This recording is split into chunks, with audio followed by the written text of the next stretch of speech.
I'm here with Sarah O'Malley-Fisher, head coach of the Cougars softball team. And today we have some great things to talk about. The softball team has an 8-game winning streak after yesterday's sweep of Rockford. And probably just as exciting, Sarah, the Cougars are now at 11-3 in conference play, and boy, the big picture just doesn't look much better right now. No, it was a great week last week. It really was. From the very beginning, when we came back from winter break, we set goals and we had a plan and we had a process on what we were going to be doing. And we went down to spring break and we played some fantastic competition. And the record didn't show how well we played, but then coming back and trying to put it all together, you can see the improvements and what our girls, the work ethic that our girls have put into trying to make sure that they get the most out of their season. And last week was part of that. We still have another third of our season to go, and we have still a lot of things that we can improve on to get better, so we can make a good run here at the end of the year. All right. Sarah, we have a lot of your hitters to talk about, but I'm going to start with the pitching right now. A great week for practically your whole staff. Megan Johnson was 3-0 with a 0.80 ERA. One walk in just a little over 26 innings, 13 strikeouts, and she was just totally on her game. But freshman Courtney Pepper also with a big week. She was 3-0, her ERA at 0.44. And also Alicia Salata won the other 2 games for the week, and she definitely looks like whatever issues she had earlier in the season, she's figured them out and is really beginning to pitch well again. Yeah, as I would say, as a staff overall, I think their presence has been a little bit different on the mound. They've really been working on their focus, working on hitting their spots, and you could tell that that's really it's where they're at right now. I think our catchers have done a great job. Audrey Curra and Emily Owens have done a great job in making sure that they are where they need to be in their pregame and then in the games. We're constantly talking throughout each inning. They're all working with each other. And I can't say enough about Megan and Alicia. They're juniors.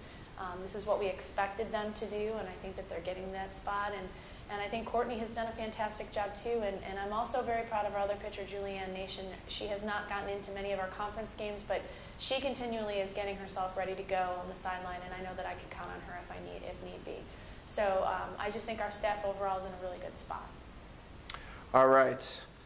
Moving on to the hitters, is just one of the best weeks I've ever seen in a long time.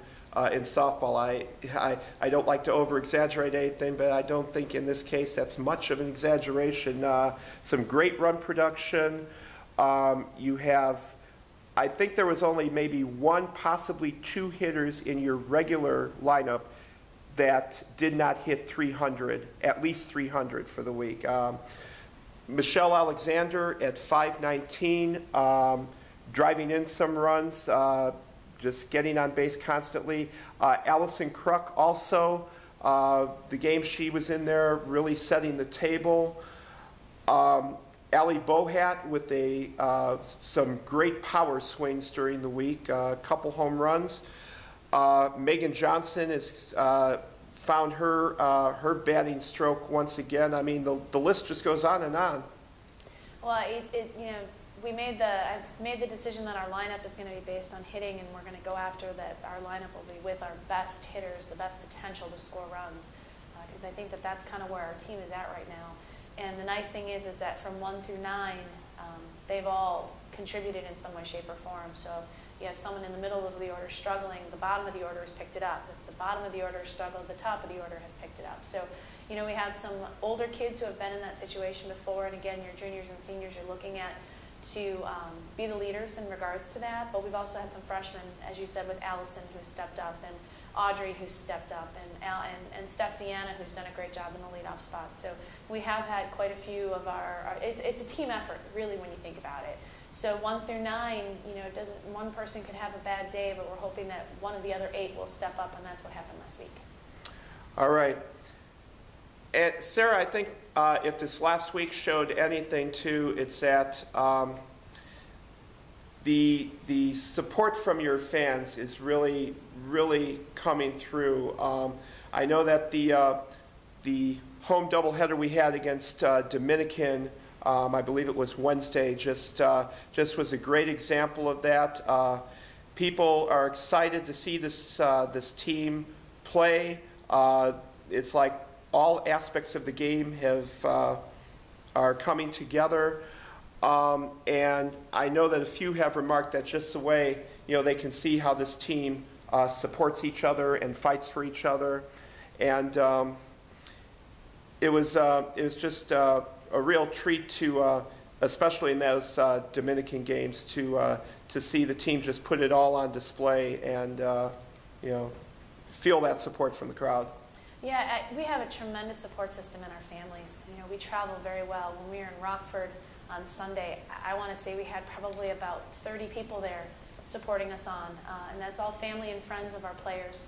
And I think that that's great that we travel so well and we have such great support, and that the girls have that support system. I think that that's huge, and it shows the type of character that we have with the people who come out and support them.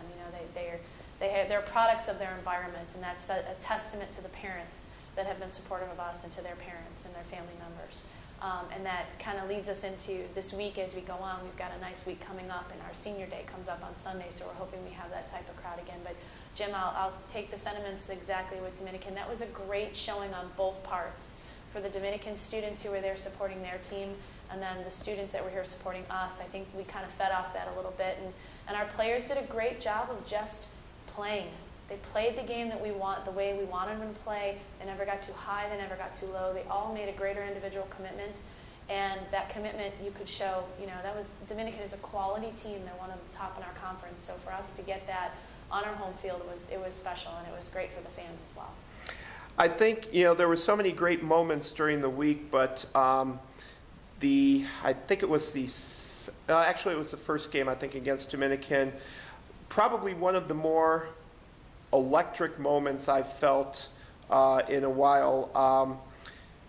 The game was very much in doubt, and I believe it was the 5th inning when Alicia Salata had to come into the game in a bases-loaded situation, just 1 out, and she retired the next 2 hitters. She struck out the final hitter, and the buzz that I just felt run through the stands, and just the whole atmosphere, it was just totally electric. Yeah, they were great games. They really were. And again, I think that's what players work for. They work for those situations where there's a little bit of pressure, but that's what the game is. It's playing the game every out, every inning, every pitch, and enjoying every single moment that you can. They're fleeting, so you have to take advantage of it when you can. And I think Alicia did a great job. Megan's done a great job. Courtney's done a great job. Our defense, I can't say enough for Jenny Jensen. I mean, as a senior and as a leader, she was a vacuum cleaner for us. Her and Michelle Alexander at third base, they were unbelievable in that position. All weekend. Jenny, I think, was a ball hog yesterday in the Rockford games. I think, if I remember correctly, she had 9 outs in a row, that were hit to her. So those are the types of things that you're looking for your players to do.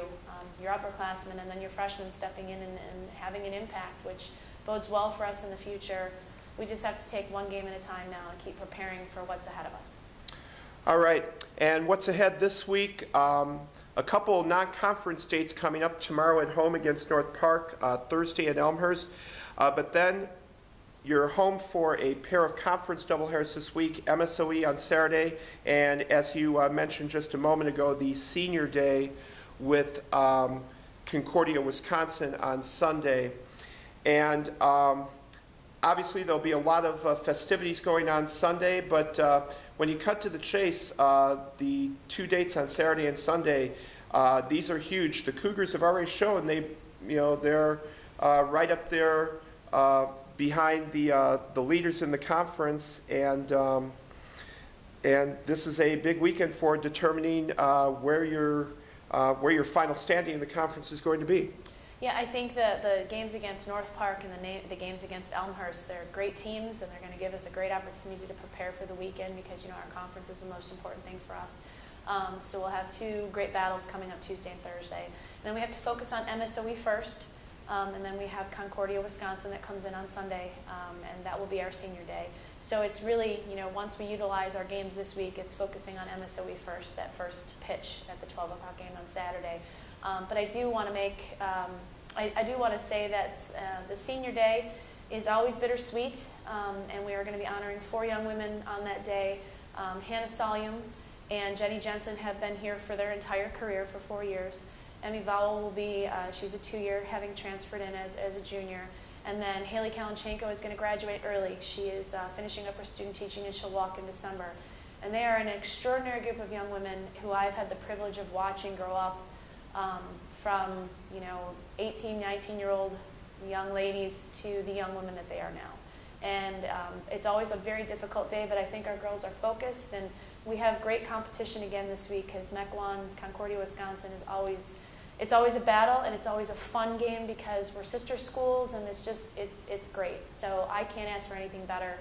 I can't ask for a better doubleheader on that day. But it does again start with MSOE on Saturday, and we have to focus on that first. All right. Sarah, I'd like to thank you for your time this afternoon. Congratulations on just an absolutely great week, and let's hope that next Monday we can be talking about a second great week in a row. Thanks, Jim.